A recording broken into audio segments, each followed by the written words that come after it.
todos que estão assistindo a esse vídeo com a paz do Senhor. Meu nome é Moisés Amanso, congrego na Igreja Evangélica Assembleia de Deus e esse é o canal Assembleiano Apologista. E no vídeo de hoje nós estaremos falando sobre 1 Coríntios capítulo 14, do versículo 26 em diante, onde o apóstolo Paulo nos deu um ensinamento aqui sobre a necessidade de ordem no culto e que é válido até nos dias de hoje. Muitos eles podem até perguntar, mas o que acontece em nossas igrejas que muitas pessoas falam línguas estranhas ao mesmo tempo? Porque quando nós lemos aqui em 1 Coríntios capítulo 14, versículo 26, vamos ler do 26 até o 28, depois vamos ler o versículo 32. Diz assim: Que fareis, pois, irmãos, quando vos ajuntais? Cada um de vós tem salmo, tem doutrina, tem revelação, tem língua, tem interpretação. Faça-se tudo para a edificação. E se alguém falar em línguas estranhas, faça-se isso por 2, ou quanto muito 3, e por sua vez que haja intérprete. Mas se não houver intérprete, esteja calado na igreja, e fale consigo mesmo e com Deus. E no versículo 32 diz assim: E os espíritos dos profetas estão sujeitos aos profetas. Então eu gostaria de comentar esses 3 versículos, aqui falando de uma necessidade, de uma organização no culto, que não venha haver uma confusão no culto. Então o apóstolo Paulo ele fala aqui: se alguém fala em línguas estranhas, faça-se isso por 2, ou quanto muito por 3, e por sua vez que haja intérprete. Parece que ele impõe um limite aqui, se que esteja 2 ao mesmo tempo falando, ou que muito em 3, 3 pessoas apenas falando em línguas, e que haja intérprete também. Mas o próprio apóstolo Paulo, que disse que haja intérprete, lá em 1 Coríntios capítulo 12, versículo 30, o próprio apóstolo Paulo ele disse que nem todos interpretam. Então o que muitas das vezes é que acontece num culto das nossas igrejas é que está faltando pessoas com o dom da interpretação das línguas. E quando fala aqui que os espíritos dos profetas estão sujeitos aos profetas, quando algumas pessoas, cada um tem sua forma de adorar, alguns extrapolam muito, isso está querendo dizer que o nosso espírito mesmo, porque aqui está no plural, os espíritos dos profetas estão sujeitos aos profetas. Então o nosso espírito mesmo está sujeito à nossa vontade, não o Espírito Santo de Deus. O Espírito Santo de Deus não é sujeito a nós que somos sujeitos ao nosso Deus. Então nós mesmos podemos nos autocontrolar. Muitas das vezes nós podemos estar muito alegres no culto, sentindo a presença de Deus, mas eu posso me controlar, eu posso me conter. Vou me alegrar ali do meu jeito, cada um tem a sua forma de adorar a Deus, mas nós não podemos limitar o Espírito Santo. E também o que acontece nas nossas igrejas no dia de hoje é o que aconteceu em 2 passagens que eu vou citar aqui daqui a pouco, que aconteceu no Novo Testamento, é o que acontece ainda nos dias de hoje. É por isso que o apóstolo Paulo ele estava dando esse ensinamento. E por que que às vezes 10 pessoas, 20 pessoas ou toda a igreja fala em línguas estranhas ao mesmo tempo? É porque todos estão sentindo a presença de Deus, a presença do Espírito Santo.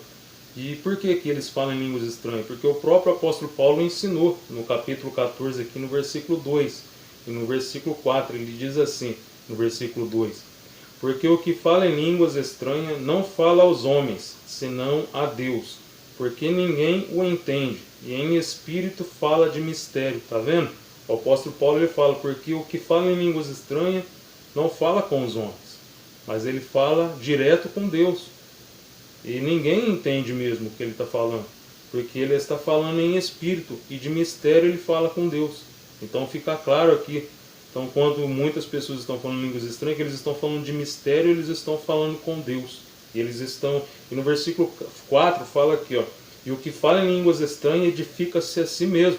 Então, quando tem muitas pessoas falando em línguas estranhas no mesmo culto, todas aquelas pessoas eles estão edificando a si mesmo. O seu espírito, a sua alma, eles estão ligados direto em comunhão com Deus. Aí nós temos as passagens. Antes de eu falar das passagens, o próprio apóstolo Paulo também no capítulo 14, versículo 18, ele diz aqui, falo mais língua do que vós todos. O próprio apóstolo Paulo ele falava em mais línguas estranhas do que os demais irmãos.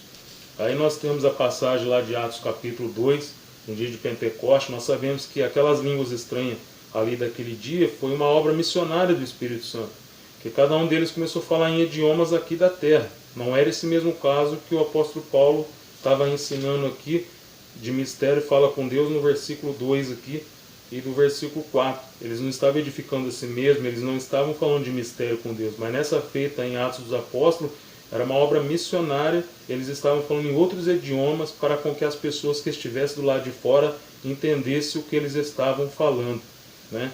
Mas nós temos mais, não é só essa passagem de Atos 12, nós temos outras passagens onde o Espírito Santo desceu e pessoas falaram em línguas estranhas. E nessas outras passagens não eram línguas aqui dessa terra, mas eram os mistérios que o apóstolo Paulo falou. Eles estavam edificando a si mesmo.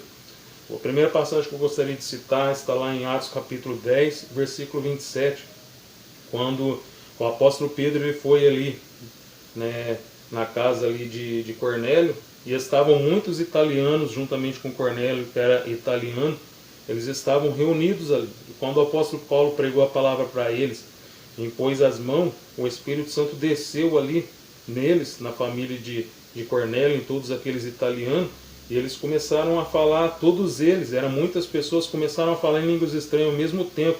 Nesse momento aqui eles estavam falando de mistério com Deus, não era em outros idiomas da terra, mas era de mistério, eles estavam falando com Deus e eles estavam edificando a si mesmo. E também quando nós olhamos lá em Atos capítulo 19, versículos 6 e 7, nós vamos ver lá quando o apóstolo Paulo chegou ali, sobre aqueles varões ali, e ele perguntou para eles, vocês já receberam o Espírito Santo? E eles disseram, nós nem ainda ouvimos falar que haja o Espírito Santo. E o apóstolo Paulo estendeu as mãos sobre aqueles 12 varões, e naquele momento eles começaram, todos eles, falar em línguas estranhas. Eram 12 homens, 12 pessoas começaram a falar em línguas estranhas ao mesmo tempo e a profetizar. Então nós vemos claramente que aqui eles não cumpriram essa regra de Paulo. Tanto na casa de Cornélio, que eram muitas pessoas falando em línguas estranhas ao mesmo tempo, quanto também aqui em Atos capítulo 19, versículos 6 e 7, eram 12 varões, eles não cumpriram com essa regra, que podia somente 2 ou 3 falar em línguas estranhas, mas eram 12, eram mais do que 2 e 3. Então, o que acontece no dia de hoje é o mesmo que acontecia naquela época, né, de as pessoas não se segurarem e mais de 2 ou 3 pessoas falam em línguas estranhas ao mesmo tempo. Mas o que nós devemos fazer? Nós vamos proibir? Não. Nós temos que concluir esse assunto com o seguinte, né? Nós sabemos aí que os ensinamentos de Paulo, esses ensinamentos é válido para o dia de hoje, mas o que é mais importante é a forma que ele terminou o ensinamento dele, dizendo que não é para nós proibir o falar em línguas estranhas. E o término do ensinamento dele está no versículo 37, né? Ao 39 eu gostaria de ler, que ele diz assim, versículo 37, se alguém cuida ser profeta ou espiritual, reconheça que as coisas que vos escrevo são mandamentos do Senhor, mas se alguém ignora isso, que ignore. Portanto, irmãos, procurai com zelo profetizar e não proibais o falar em línguas estranhas. Então nós devemos sim ensinar as Sagradas Escrituras, mas quando temos um culto com mais de 100 pessoas, e se tiver 50 falando em línguas estranhas, nós não devemos impedir, porque o apóstolo Paulo ele encerra o seu ensinamento dizendo, não proibais o falar em línguas estranhas. Então espero que esse versículo tenha te ajudado, você que tem dúvidas sobre o assunto, e que você possa ter um dia abençoado na presença do Senhor, e fiquem todos na paz.